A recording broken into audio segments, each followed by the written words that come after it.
Big question I've got coming across my desk is, well, are the government spying on me? Do they know my every move? And I'll just address a couple of questions that have come in from the Facebook page. From Jeff, what data does the government get about me? Well, this is appropriate. I'm going to answer this now, so I'll get to that. Does the app track and share my location? Again, I'll answer this on this slide here.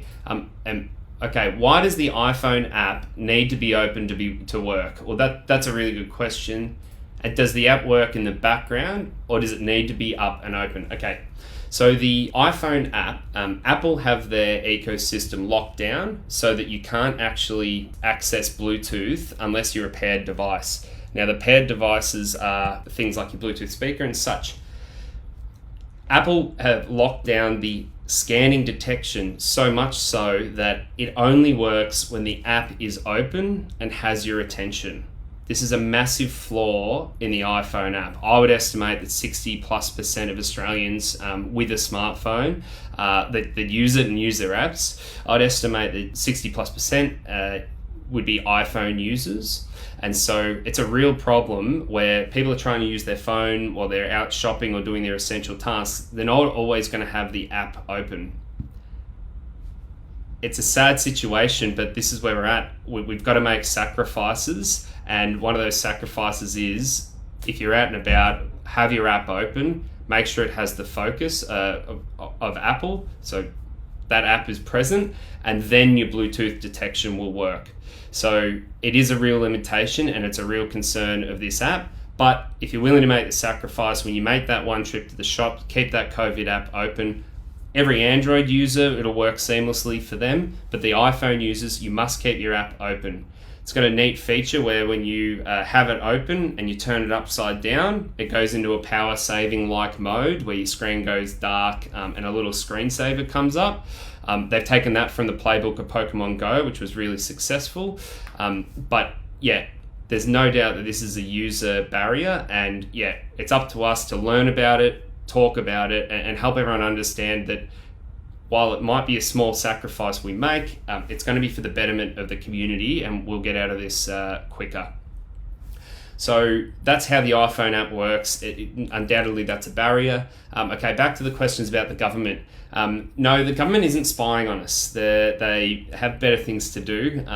They're spying on us in other ways, I'm sure, but they're not using this app to spy on us. So that's a flat no, that they're not using it for that.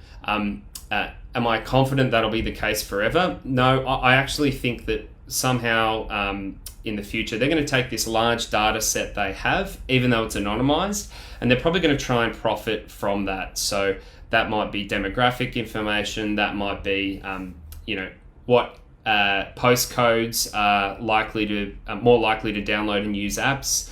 They may understand what type of Bluetooth you have or devices you're using, and use that to understand, well, what's the affluent areas.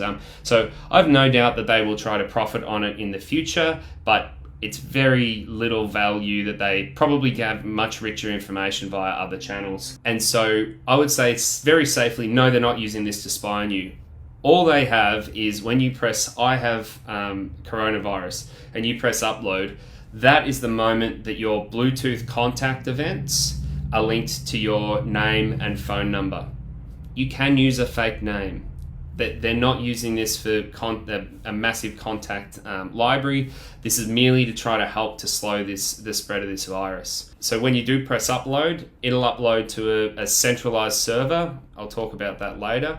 And then it'll contact everyone else's encryption key. It'll say, okay, we need to get in contact with that user and advise them that at some point they've been exposed to a user who has been diagnosed with coronavirus.